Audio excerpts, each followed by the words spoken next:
Mkuu wa gwaride Warden 1 Salim Abdalla ameomba Mheshimiwa Rais baada ya kukagua gwaride lake aweze kuendelea na gwaride hili.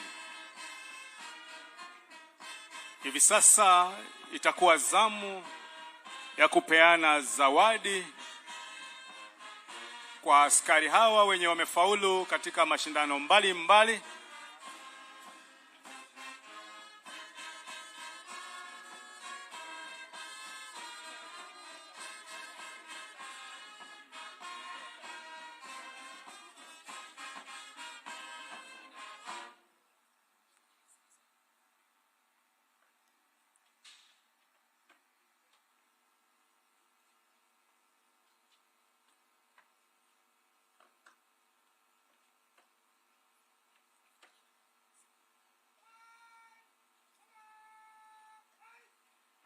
Mheshimiwa Rais, niruhusu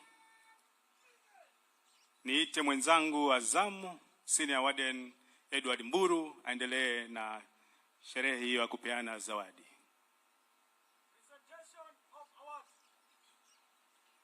Presentation of awards. Best recruit in drill and turnout women. KWS number 12651 Sophie Aluoch. Mheshimiwa Rais, mwanadada huyu Sophie Aluoch aliweza kujitahidi na kujikakamua zaidi kwa miondoko hii ya kiaskari na somo hilo la kwata na kuvalia mavazi vizuri ya kiaskari. Ndo manake anatwikwa taji hilo la Best in Drill and Turnout Women. Mwanadada Sophie Aluoch.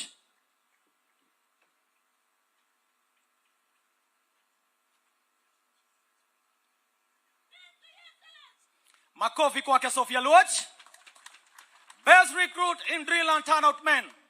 KWS number 12708 Nicholas Mutemi. Mheshimiwa Rais, kijana huyo Nicholas Mutemi vile vile aliweza kutia fora na bidii na akaibuka bora zaidi kwa wanaume kwenye kozi hii kwa kukuwa best in drill and turnout men. Yani miondoko hii ya kwata na mavazi ya kiaskari. Kijana Nicholas Mutemi.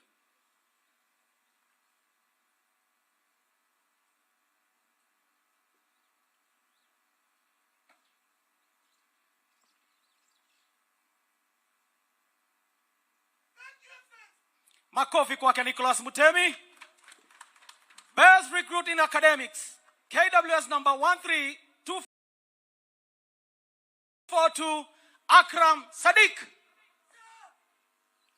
Mheshimiwa Rais, kijana naye huyu Akram Sadiq aliweza kutia bidii kwenye masomo aina mengi na akaweza kujizolea alama za juu, akawapiku wenzao siku ya leo kwa kuwa bora zaidi kwenye akademia ama masomo. Kijana Akram Sadiq.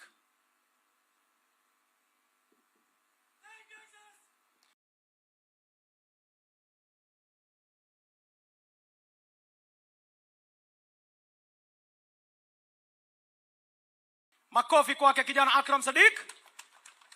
Best recruit in shooting. KWS number 12593 Maxman Wilson.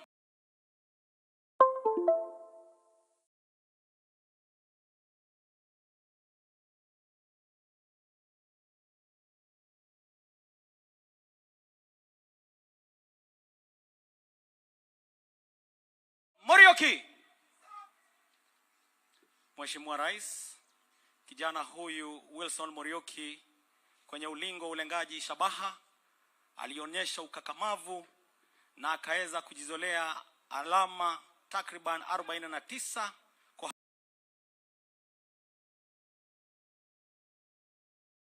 50, na ndo manake siku ya leo anavikwa taji la marksman. Yaani yeye ni mlengaji shabaha bora zaidi kwenye kozi hii, kijana Wilson Morioki.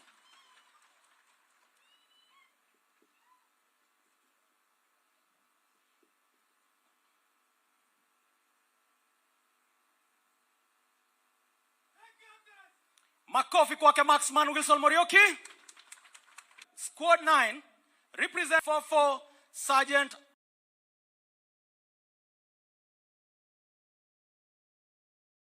Alfred Aswani. Mheshimiwa Rais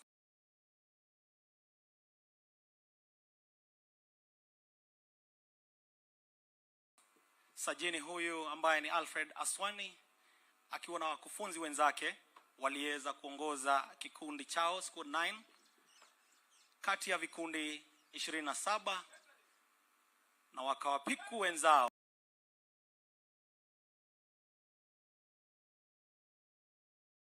kwa masomo hii ya kwata na mienendo ya kiaskari. Squad number 9.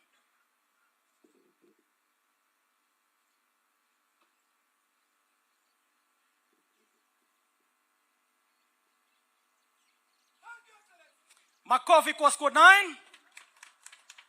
Best Division in Cleanliness. Division 2 represented by KWS number 8136, Assistant Warden 2, Jennifer Putunoi. Mheshimiwa Rais, kozi hii ilikuwa imegawanywa kwenye vikundi vitatu almaarufu divisheni. Ilikuwa divisheni ya kwanza, ya pili na ya tatu chini ya uongozi wa mwanadada huyo Jennifer Putunoi.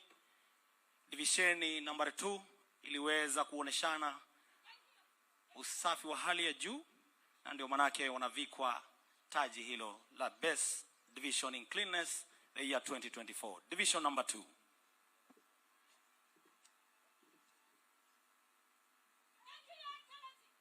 Makofi kwa Division 2. Best Division in Sports. Division 1 represented by KWS number 5630, Warden 2, Martin Makorani. Mheshimiwa Rais, chini ya uongozi wake afisa huyu Warden 2 Martin Makorani, kikundi kikubwa almaarufu Division 1 kiliweza kuwapiku wenzao Division number 2 na 3 kwenye ulingo wa sporti, ambapo waliweza kujizolea alama za hali za juu na ndio mwaka huu wanatwikwa taji la Best Division in Sports. Division number 1.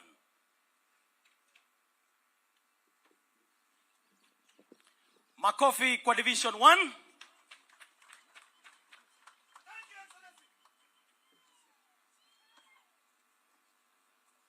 Wenzangu,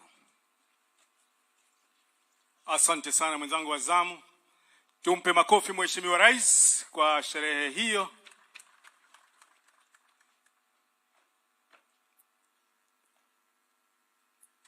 Hivi sasa Mheshimiwa Rais tunarudisha kwa parade commander.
Mheshimiwa Rais, wakati ulipokagua gwaride hili lilikuwa kwa divisheni 3. Hivi sasa wameingia kwa vikundi, kila divisheni vikundi 6. Kwa hivyo tuko na jumla ya vikundi 18.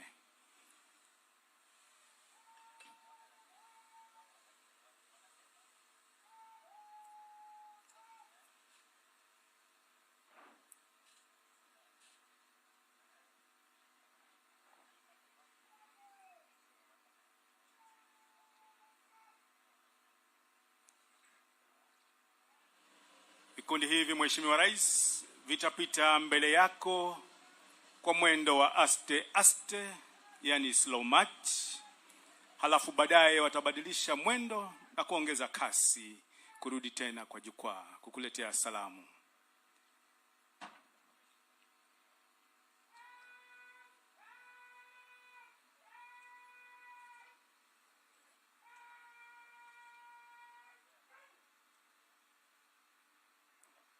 Mheshimiwa Rais, huyo ni parade RSM Joel Kibe, amepeana amri, gwaride liko sawa sasa, naye kwa kasi kabisa anaelekea sehemu yake nyuma ya jukwaa hili tayari kuja kupita mbele ya jukwaa na wenziwe.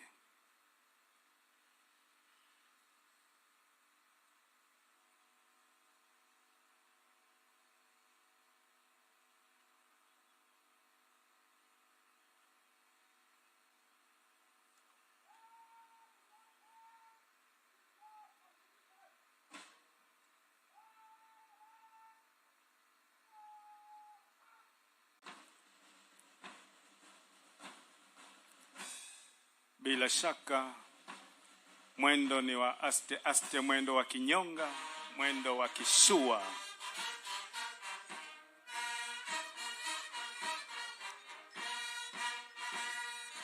Band pia lazima watoke pale wapeane nafasi kwa gwaride.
Mheshimiwa Rais, kwa nafasi hii ningeomba kwa unyenyekevu niweze kupeana kwa mwenzangu wa zamu Corporal Reverend Eric Mwandawiro aweze kutueleza makamanda wa vikundi hivi. Mwenzangu.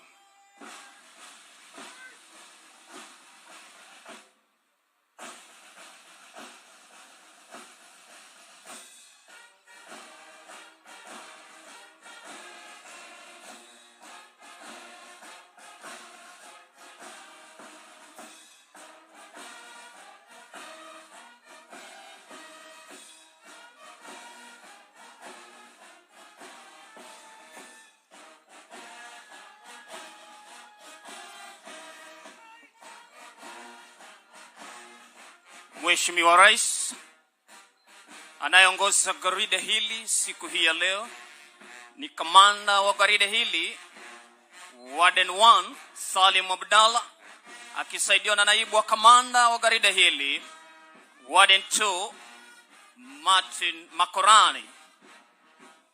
Katika gwaride hili la leo limegawanya katika division 3.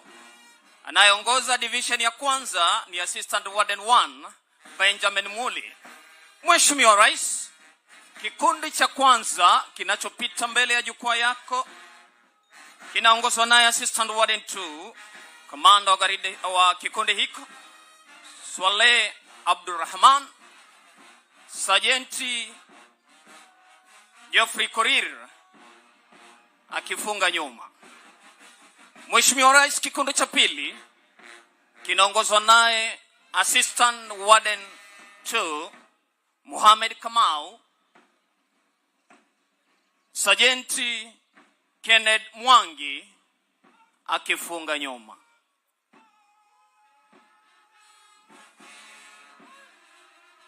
Kikundi cha tatu, Mheshimiwa Rais, kinaongozwa naye mwanadada Commander Assistant Warden 2 Jennifer Putonoi, Sergeant Alfred Aswani akifunga nyuma.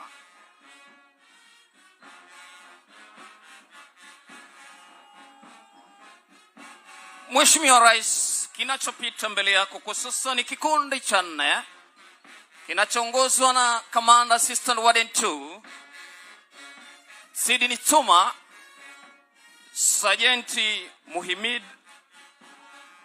Bura akifunga nyuma.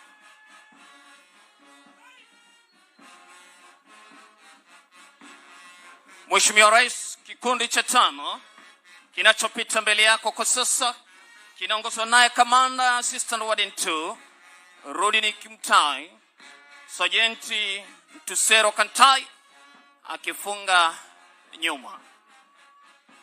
Kwa sasa Mheshimiwa Rais, kikundi cha 6 kinachogawa mganyiko wa kwanza yani division 1 kinaongozwa naye Commander Assistant Warden 2 Jackson Salash, Sergeant Eric Elimlim akifunga nyuma. Mheshimiwa Rais, mgawanyiko wa pili yani division 2 naongozwa naye Assistant Warden 1 Zafania Buya, Commander Assistant Warden 2 John Mtinda akiongoza kikosi cha 7 Sergeant Philip Suma akifunga nyuma.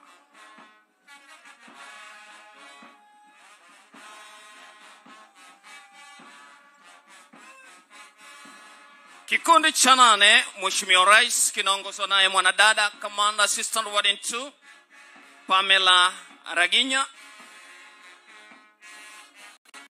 wa nyuma Sergeant Geoffrey Wakaba.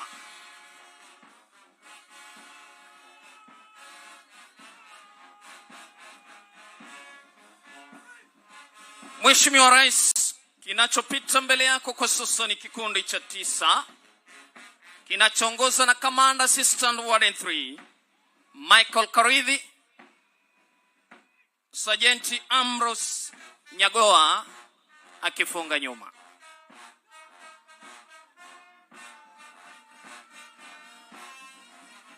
Kikundi cha 10, Mheshimiwa Rais, ndicho kinachopita mbele yako kwa sasa ambacho kinaongozwa naye Assistant Warden 3 Douglas Kamau, Sergeant Edward Kiplimo akifunga upande wa nyuma.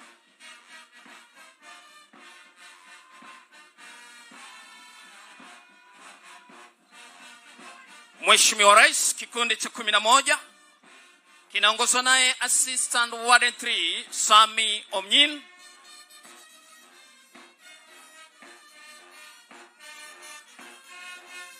Sergeant Hiram Kiplimo akifunga nyuma. Kinachogawa mganyiko wa pili, yani division 2, ni kikundi cha 12, Mheshimiwa Rais, kinachoongozwa naye Assistant Warden 3 Gerald Ng'ang'a, Sergeant Anton Alila akifunga nyuma. Mheshimiwa Rais, kikundi cha 3, division ya 3 inaongozwa naye Assistant Warden 1 Dadka Somune. Kikundi cha 13, Assistant Warden 3, kamanda wa kikundi hiko Lewis Nzoya, Sergeant Bernard Onyango akifunga nyuma. Mheshimiwa Rais, kinachopita mbele yako kwa sasa ni kikundi cha 14 kinachoongozwa naye mwanadada Assistant Warden 2 Lina Jerono, Sergeant Johnson Karagita akifunga nyuma.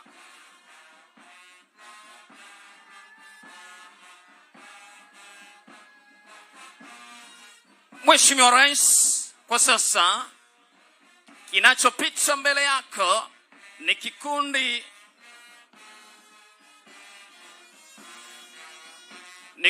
cha 15 kinachoongozwa naye Assistant Warden 2 Felix Lakir, Sergeant Gideon Keter akifunga nyuma. Mheshimiwa Rais, kikundi cha 16 kwa sasa kinachopita mbele yako kinaongozwa naye Assistant Warden 3 Emmanuel Kiprotich, anaye funga nyuma ni Sergeant Patrick Yegon.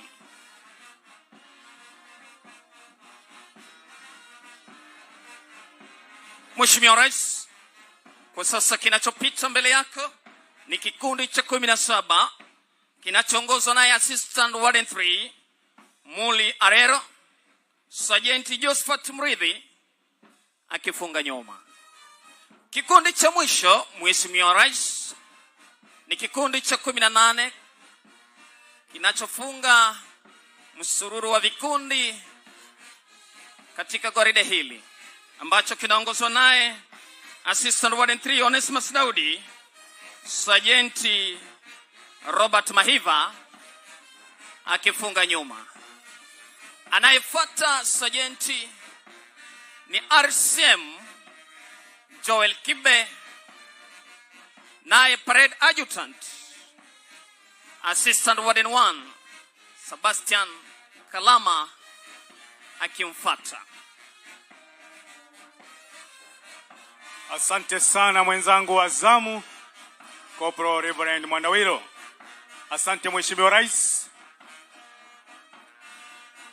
Hivi sasa vikosi hivi vitapata amri ya kubadilisha mwendo. Tuwe macho tuone kinachojiri.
Tayari parade commander Warden 1 Salim Abdalla amepeana amri na mambo yamebadilika.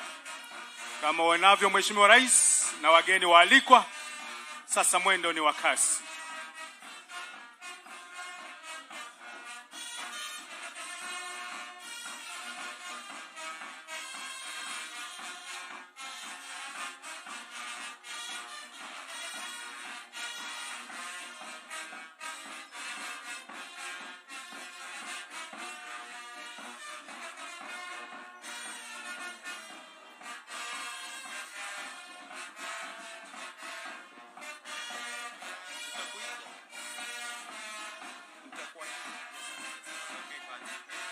Mheshimiwa Rais, ningependa kupeana mwenzangu wa zamu Kopro Gona Kimera aweze kuendelea na gwaride hili kwa sasa.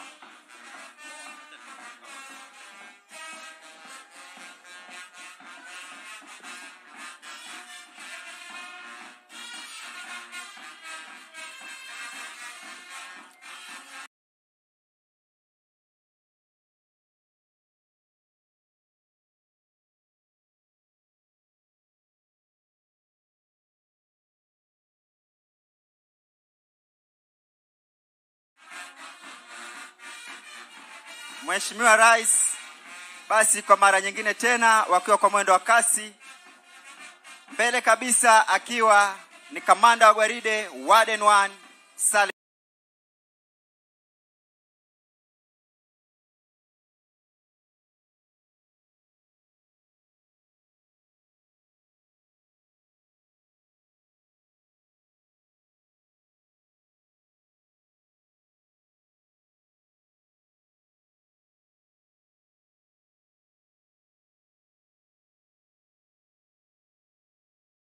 Abdalla, akifuatiwa na naibu kamanda wa gwaride Martin Makorani, akifuatiwa na assistant warden 1 Benjamin Muli, na kiongozi wa kikosi cha kwanza akiwa ni assistant warden 2 Swaleh Abdurrahman. Inayopita mbele yako sasa ni kikundi nambari 2 ikiongozwa naye assistant warden 2 Mohamed Kamau. Inayopita mbele yako sasa ni kikundi cha 3 kikiongozwa naye assistant warden 2 Jennifer Putunoi.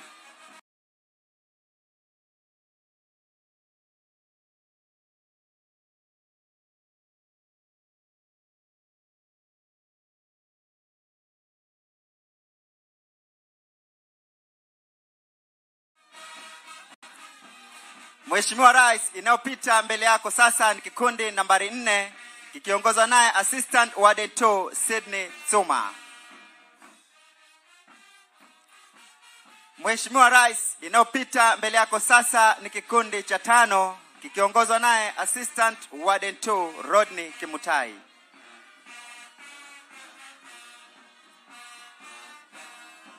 Inayopita sasa ni kikundi cha 6 na cha mwisho katika mgawanyiko huu wa kwanza ikiongozwa naye assistant warden 2 Jackson Salash. Mheshimiwa Rais, sasa ni division ya 2 ikiongozwa naye assistant warden 1 Zefania Buya na kiongozi wa kikundi cha kwanza akiwa assistant warden 2 John Mutinda. Mheshimiwa Rais, inayopita mbele yako sasa ni kikundi cha 8 kikiongozwa naye assistant warden 2 Pamela Ranginya.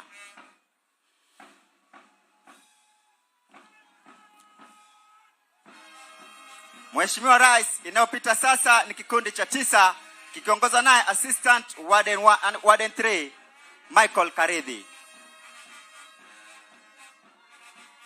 Inayopita mbele yako sasa ni kikundi cha 10 kikiongozwa naye assistant warden 3 Douglas Kamau.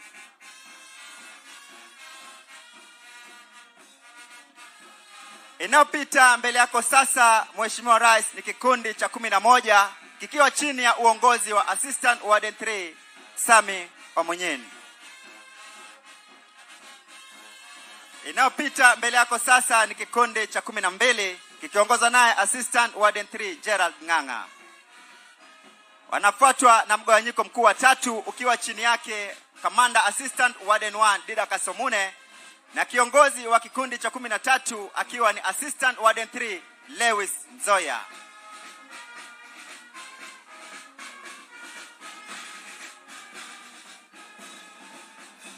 Wanapatiwa na kikundi cha 14 kikiwa chini ya uongozi wa Assistant Warden 2 Lina Jerono.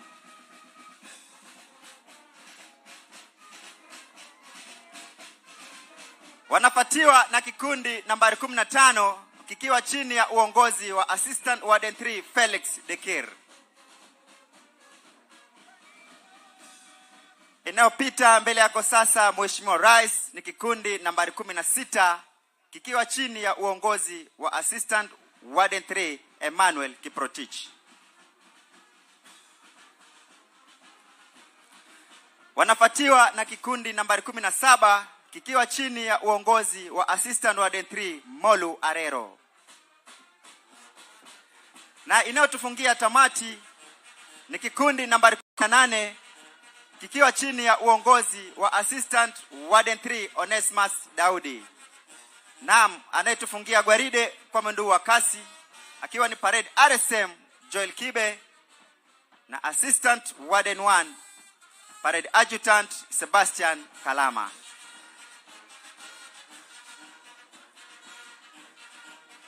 Kwako mtangazaji mwenza.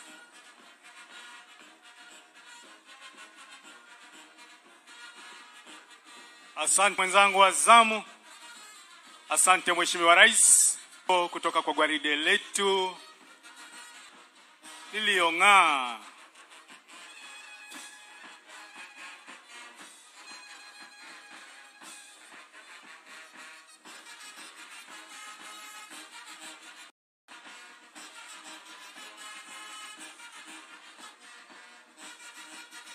Mziki wa bendi unapromoshwa pale.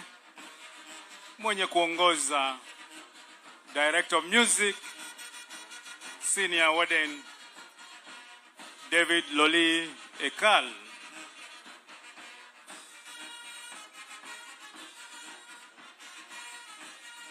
Mziki unatia raha mafahali hawa.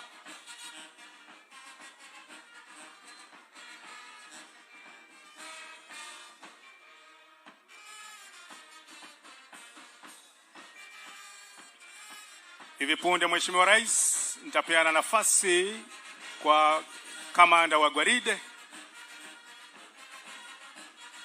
Baadaye muda si mrefu gwaride hili litapiga hatua za kuhesabu kuja karibu nawe tayari kwa wimbo wa taifa. Alafu vile vile tupeane kiapo cha utiifu kwa askari hawa.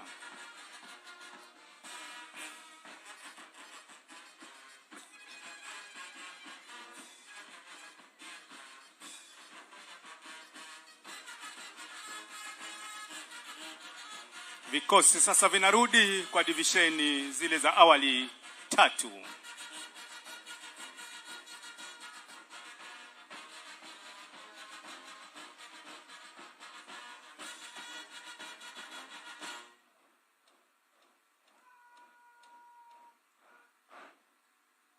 Wape makofi ya gwaride jameni. Asante.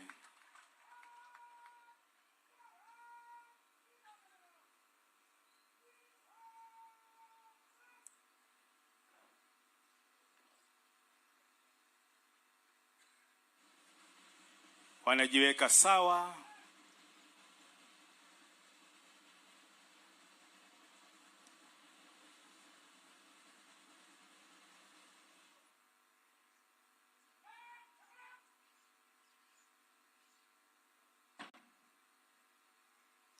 Mheshimiwa Rais, hapa ndo parade RSM na kulia Max akipanga watu.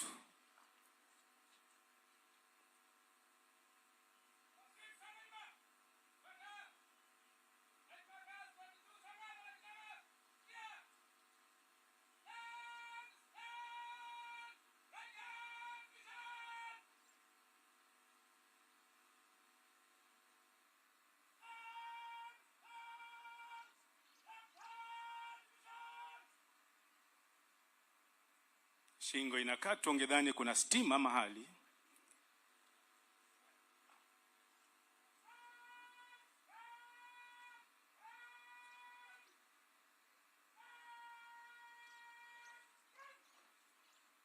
Kisha kwa kasi anaenda kwa sehemu yake ya gwaride, tayari kupatia nafasi mkuu wa gwaride.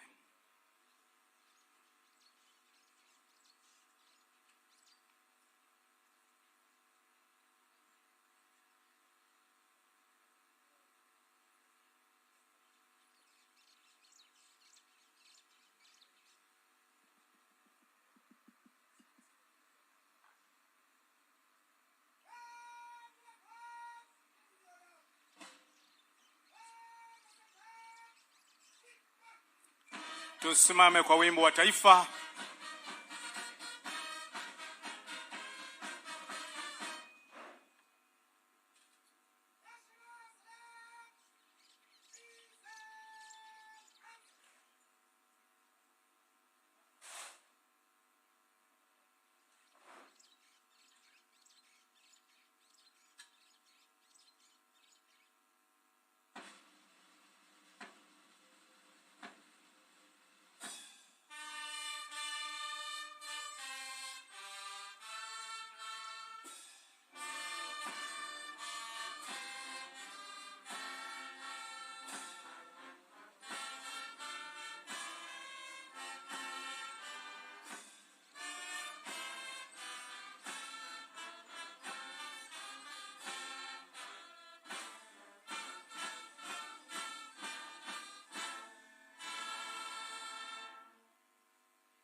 Mheshimiwa, ni wakati wa kupeana kiapo.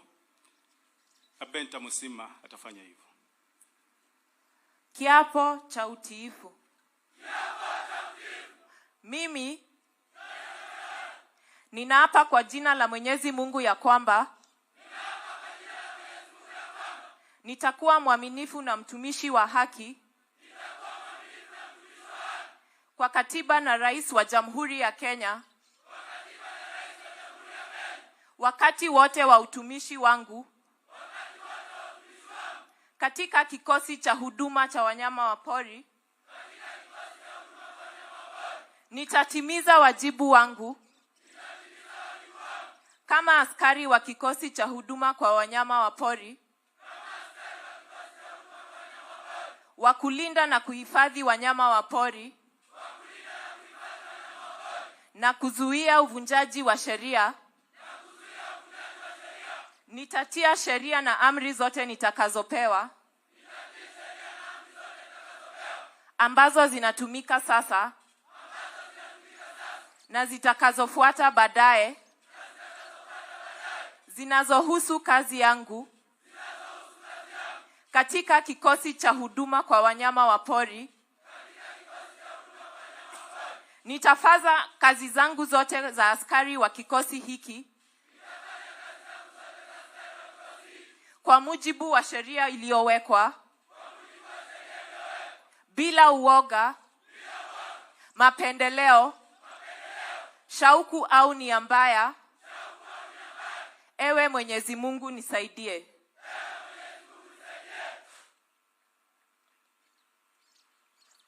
Mheshimiwa Rais,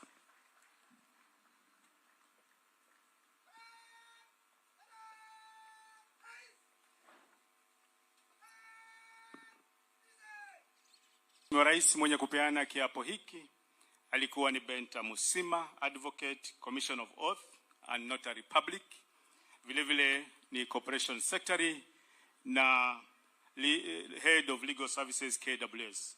Makuhani walioshuhudia kiapo hiki ni Father Reverend Makasiwere kutoka kanisa la Katoliki Voi, Sheikh Mohamed Hussein kutoka msikiti wa Voi, na vile vile Assistant Warden 3 Reverend Richard Ogwang, chaplaincy wa chuo hiki. Mheshimiwa Rais, hivi sasa ni safu ya hotuba fupi fupi.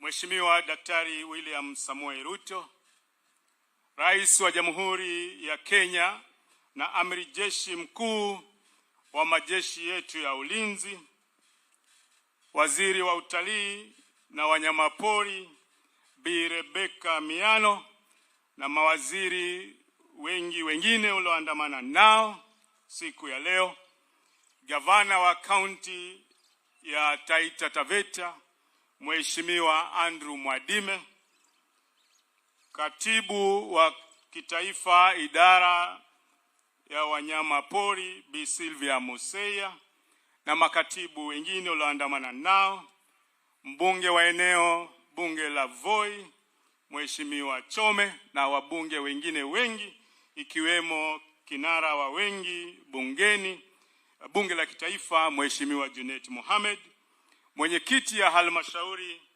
ya KWS pamoja na bodi nzima, mkurugenzi mkuu wa KWS Professor Erastus Kanga, service commanders, mahafala wote, wananchi watukufu, mabibi na mabwana.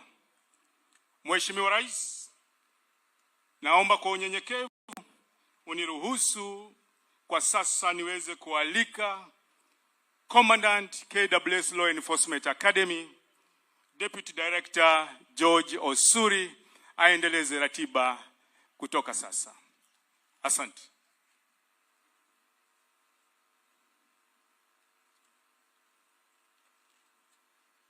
Your Excellency, Honorable William Samoei Ruto, President of the Republic of Kenya and Commander-in-Chief of the Defense Forces. Your Excellency, sir, I'm delighted to welcome you to the KWS Law Enforcement Academy, Manyani, for this historic pass-out parade. Your Excellency, these recruits have successfully completed 6 months of rigorous paramilitary training and are now ready to take up responsibilities of conserving and protecting our wildlife. It is now my humble duty to welcome the Director General, Kenya Wildlife Service, Professor Erastus Kanga, to take over the program. DG, please.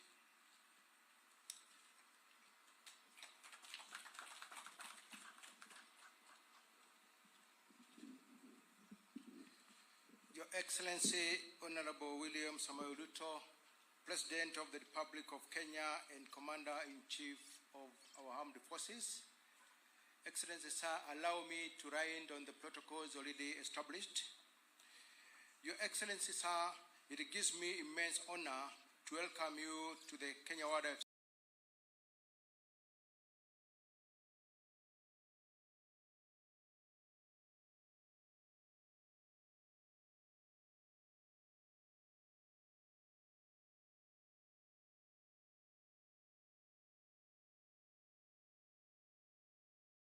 Service Law Enforcement Academy, Manyani, and to this momentous occasion as we celebrate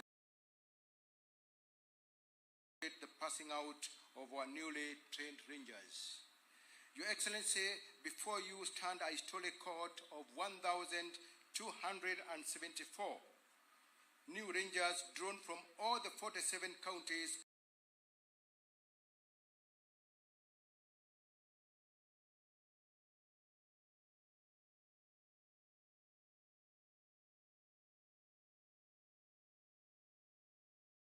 across this country. The largest single group of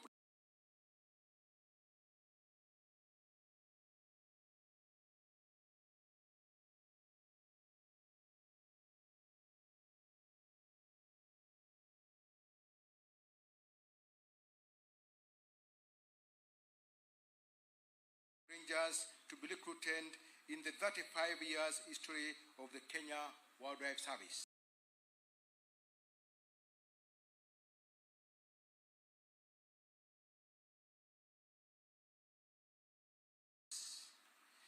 Among them, Your Excellency, are young recruits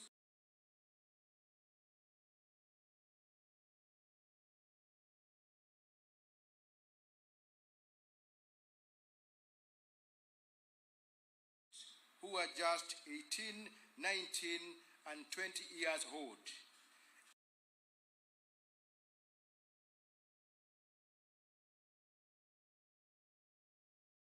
And we are praying that with God's blessing, they will serve the wildlife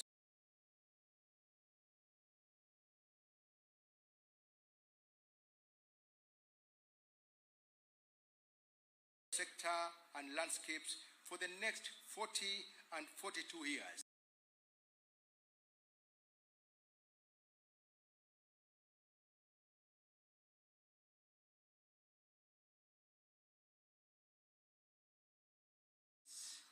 And therefore, it gives us a big privilege to mentor these youth to be responsible Kenyans and stewards of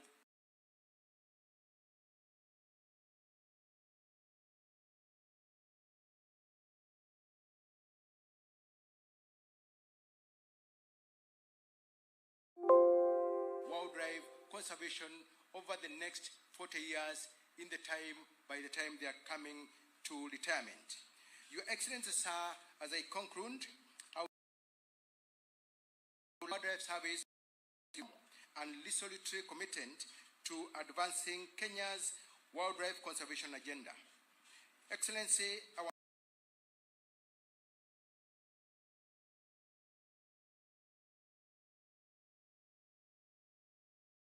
mission remains firm and our dedication is strong, sir. On behalf of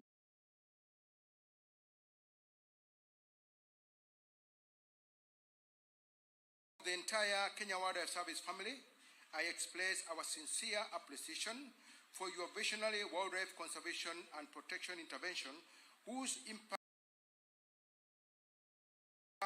will endure for many years to come. These interventions, Your Excellency, include the present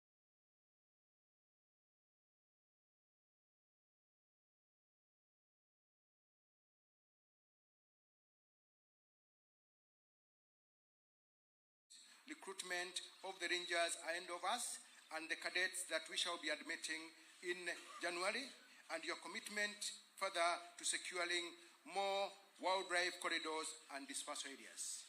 Your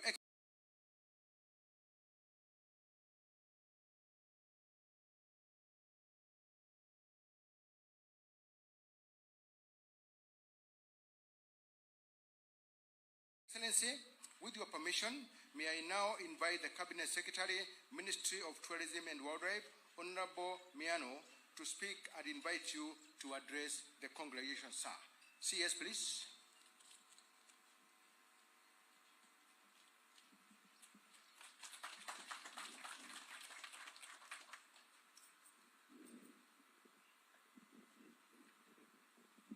Your Excellency, the President of the Republic of Kenya, allow me to start by recognizing the permanent secretaries who are here today, starting with Sylvia Museya, PS for Wildlife, John Ololtua for Tourism, Alex Washira, PS for Energy, Shadrach Mwadime for Labor, Julius Bitok, Citizen Services, Salome Biako, Correctional Services, Elijah Mwangi, Mining, and Gitonga Mugambi for Forestry. And also to recognize the presence of my colleague cabinet secretaries, starting with Opio Wanjai for Energy, Petroleum, Salim Mvuria, Investment, Trade and Industry, and Hassan Joho, the CS for Mining. Due to the pass-out parade of a cohort of newly trained rangers at the KWS Law Enforcement Academy after a considerable, though not intended, interval. Away from that, allow me, Your Excellency, to make note of a few sizable benedictions that define this moment. Number one, this passing out parade has the highest percentage of ladies ever in the history of Kenya's Ranger recruitment.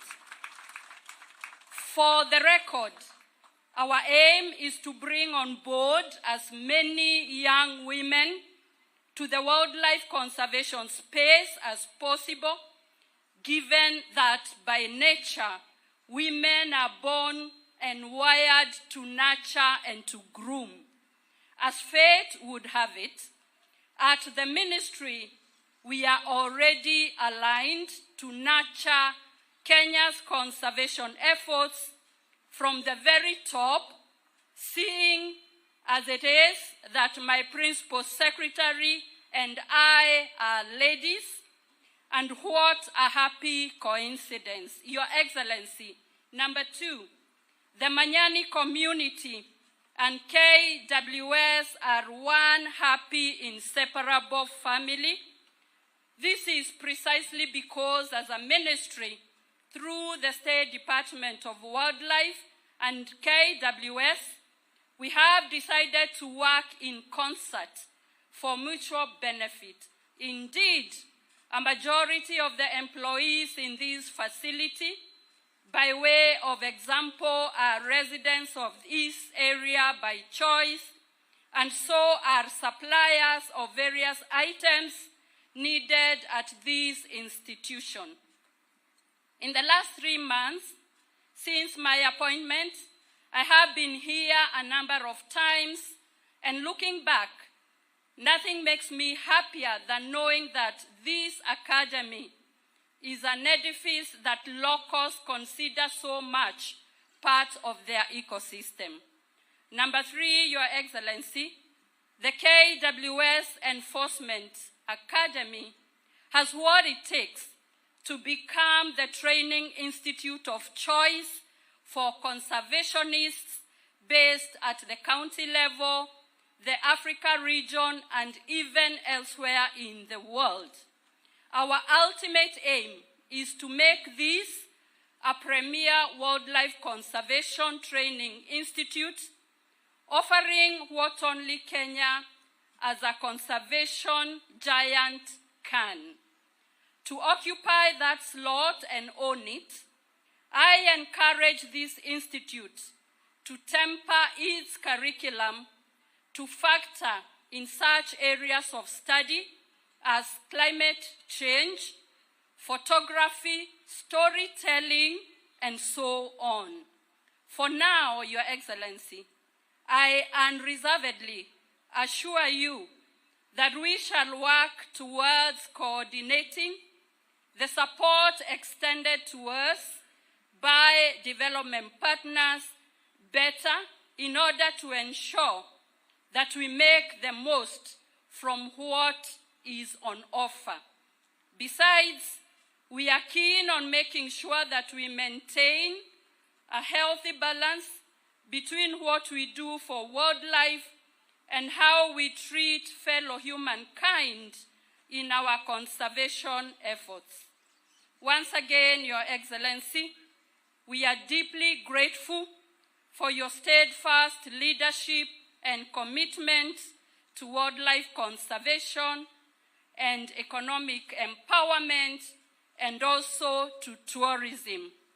We want to assure you of our best efforts, including the effort of the newly Rangers, as I take the opportunity to warmly welcome them to the Ministry of Tourism and Wildlife. It is now my pleasure to request all of us to be upstanding to welcome His Excellency, the President. Thank you, sir.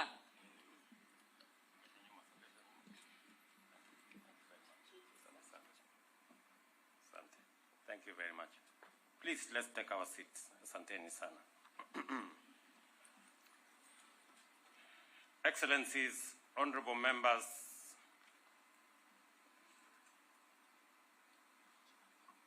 the KWS community, graduates, family and parents. I am delighted to join you in this very special occasion to celebrate the achievements of the graduating class of 2024 and to honor the entire Kenya Wildlife Law Enforcement Academy for making this event possible. This day is particularly significant as the KWS marks a historic milestone in the progress of our national wildlife conservation efforts, with the passing out of 1,274 rangers, representing the first recruitment of this kind in 10 years. The exceptional young men and women before us have been carefully instructed, thoroughly trained, and are now entrusted with the noble duty of safeguarding Kenya's invaluable wildlife heritage. After 6 months of rigorous training, they stand empowered, equipped. Our wildlife is nature's savings account, an irreplaceable fountain of life and vitality. Every act of conservation is a thoughtful deposit into this account, yielding invaluable returns such as thriving habitats, clean air, pure waters, robust ecosystems, and a flourishing tourism sector. Conversely, neglecting or destroying this natural wealth amounts to reckless withdrawals, resulting in devastating costs like vanishing forests, polluted rivers, extinct species, and contaminated air. Such a price is far too much and too steep to bear. Apart from preserving our noble and priceless heritage, wildlife conservation is a cornerstone of Kenya's socio-economic success. It fuels a tourism industry that contributes a remarkable 10% to our gross domestic product and sustains millions of livelihoods. Its influence also extends beyond tourism, supporting agriculture, fisheries, hydro, and other energy sources, including our hospitality industry. Through deliberate policies and partnerships, we have demonstrated that conservation and prosperity are not mutually exclusive. In fact, they are mutually reinforcing. The contribution of more than 250 conservancies operated by communities and private entities under the umbrella of the Kenya Wildlife Conservation Association have made it possible to reclaim critical land for conservation despite challenges such as climate change and land fragmentation. There is no longer any doubt that conservancies play a pivotal role in protecting wildlife, securing livelihoods, generating income, and enhancing human-wildlife coexistence. Consequently, they have a significant role to play in the implementation of our national wildlife conservation agenda. Our wildlife economy exemplifies the harmony we strive for, sustainable collaboration and efficient consistency, coexistence that unlock vast opportunities for communities living alongside nature. In this space, ecotourism ventures create jobs and boost local business, while carbon credit trading and programs provide direct financial benefits to those engaged in ecological stewardship. Community conservancies have transformed livelihoods by generating both direct and indirect income streams from grassroots levels, from villages, all the way to our national platform. Consider the example of Kalama Conservancy in Samburu County, where Saruni Lodge generates nearly Kenya shillings 1 billion annually through tourism revenue and employment opportunities in that ecosystem. Similarly, the Cerro Lobi Conservancy home to northern Kenya's only community rhino sanctuary, attracts thousands of visitors each year, fostering economic growth and conservation pride.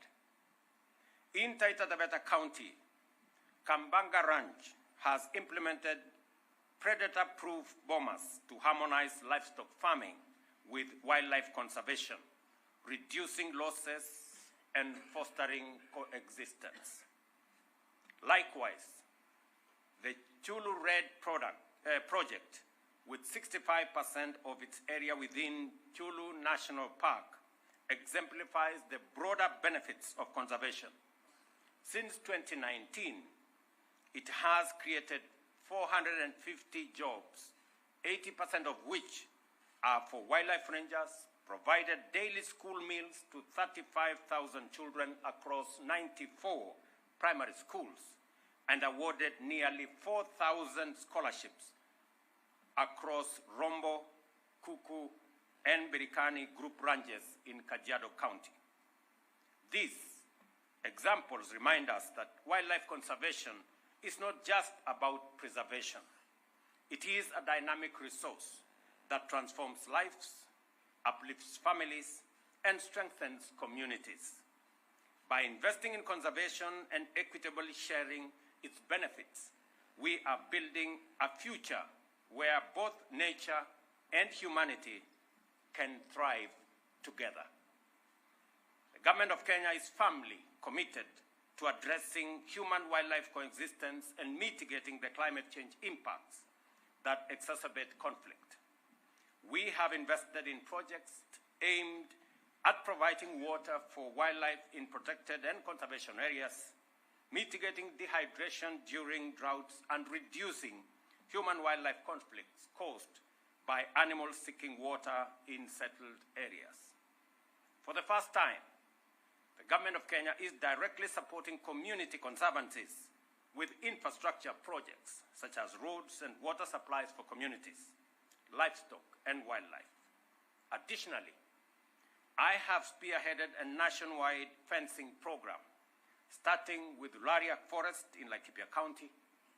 In Taita Taveta County, we commissioned key fencing projects, including the Rombo Ziwani fence spanning 42 kilometers, the Bura Kasigao fence covering 25 kilometers, and the Kasigao Izera Risinga fence extending 38 kilometers. The building of this fence and all the efforts that we are making to address human-wildlife coexistence, the Government of Kenya, through the Ministry of Tourism and Wildlife, disbursed Kenya shillings 908 million in financial year 2022-2023 during an event in Voi, Taita Taveta County. Last year, the 2023-2024, I officiated the release of Kenya shillings 950 million in Rumuruti, Laikipia County. This financial year, 2024-2025, Kenya shillings 1.1 billion is already being disbursed. To enhance efficiency, we have introduced a digital fund administration system for the timely compensation of human-wildlife conflict victims. This innovation, aligned with our Better Agenda, leverages the digital superhighway to significantly advance human-wildlife conflict initiatives. Ladies and gentlemen, our steadfast commitment to anti-poaching efforts has yielded remarkable success, breathing new life into species once on the brink of extinction. In 2020, Kenya recorded 0 rhino poaching cases, a landmark achievement after years of battling corrupt and vicious criminal syndicates. Today, Kenya proudly boasts of Africa's third largest rhino population with 2,004 rhinos and the fourth largest elephant population with 37,000 elephants. These figures are not just statistics. They are a testament to hope, hard work, and the collective action in safeguarding our natural heritage. KWS deserves our collective appreciation for fighting tirelessly for our wildlife heritage. I commend KWS for achieving another commendable milestone, mobilizing sufficient revenue to finance 87% of its overall corporate budget through internally generated funds, thanks to the consistent improvement in efficiency and transparency. Without a doubt, this progress is remarkable, and I urge the Kenya Wildlife Service Board and management to build on this achievement and with the same focus and dedication, intensify their efforts to achieve full financial self-sustainability within the next 2 years, thereby eliminating reliance on exchequer support. Partnerships will be crucial on this journey. Within the existing legal framework, KWS should establish robust public-private partnerships to attract investment in infrastructure development, create sustainable and competitive tourism products, and enhance park capacity.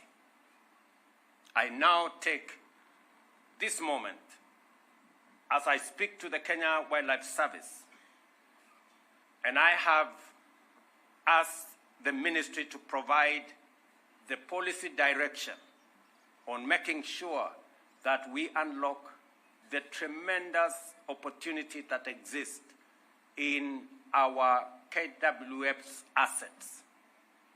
The partnerships that enable people to tap into the resources that exist in our parks must be leveraged to make sure that there is beneficiation and benefit sharing between Kenya Wildlife Service and those investors who are investing in the assets that we have in our national parks.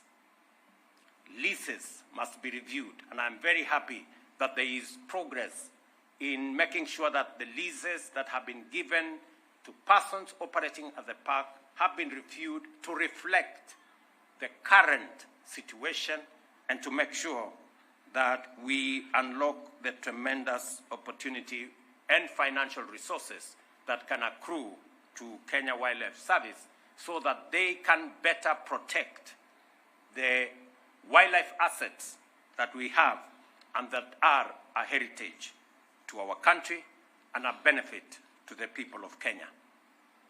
Let me also commend that this graduation ceremony is a graduation ceremony of great significance. We are hiring KWS Rangers, an exercise that has not happened in 10 years.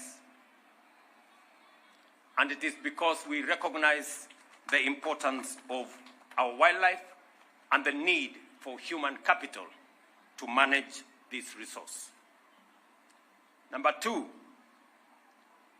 the hiring of 1,774 staff is the highest in the history of Kenya Wildlife Service, again reflecting our commitment to conservation and to making sure that the assets that we have in our natural heritage are safeguarded and they are managed for the generation that exists and to make sure that they are protected for future generations as well.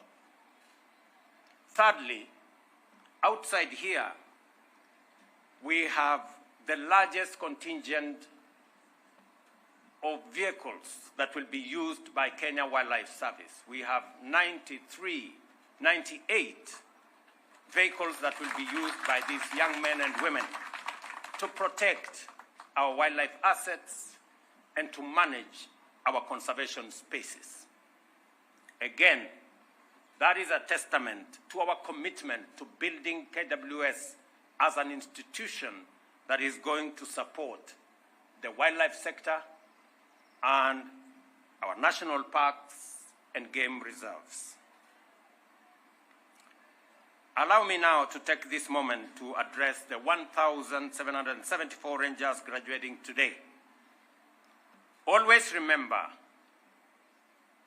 young people, that you are the guardians of Kenya's natural wealth, the custodians of our national heritage, and the stewards of our shared responsibility to future generations.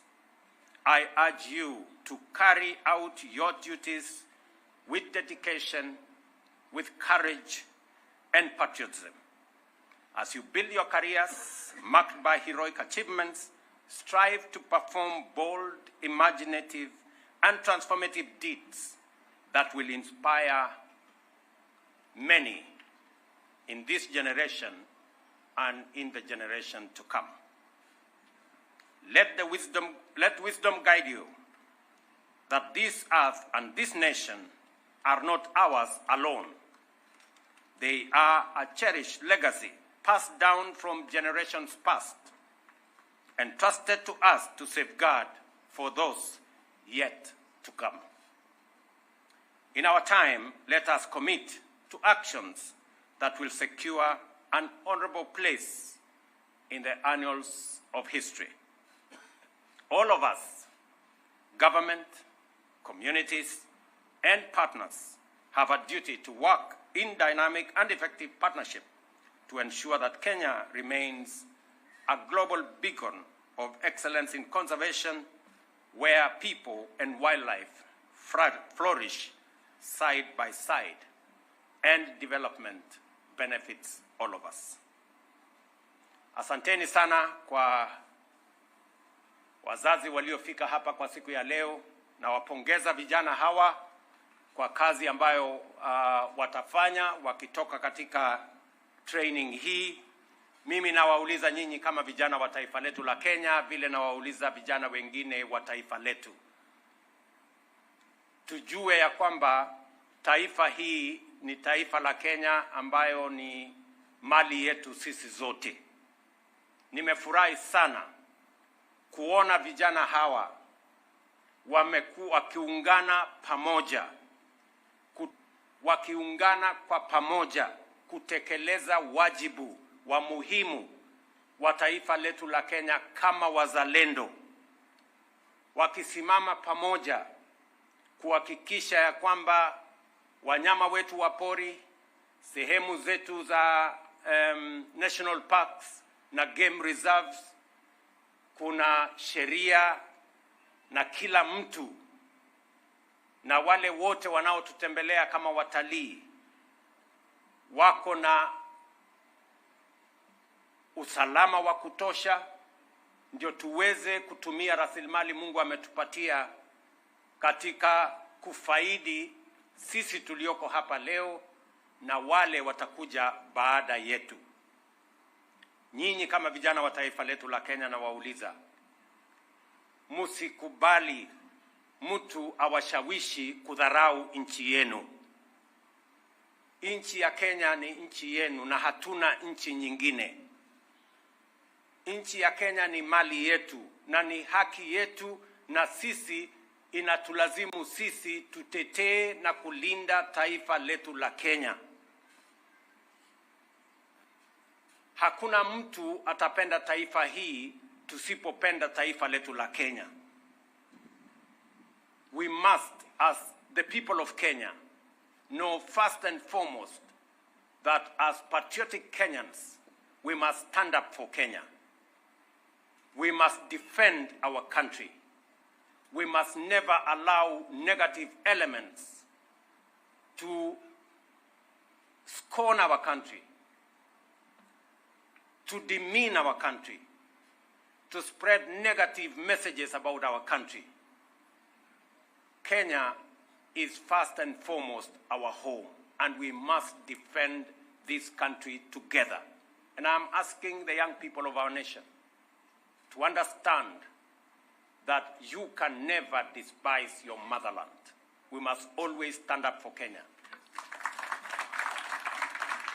and proud that we have patriotic citizens, men and women trained, ready, full of energy to patriotically defend our country and our heritage in our national parks.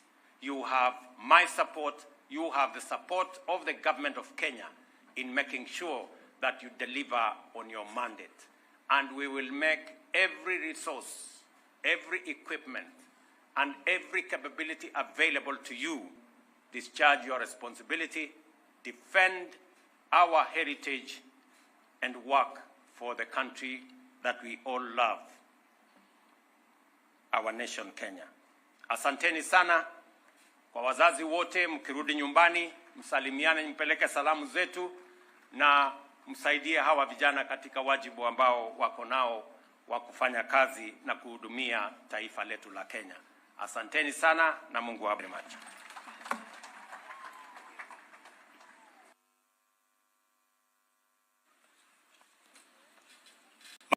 Mheshimiwa Rais,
shangwe na heko kwa Mheshimiwa Rais kutoka kwa askari hawa.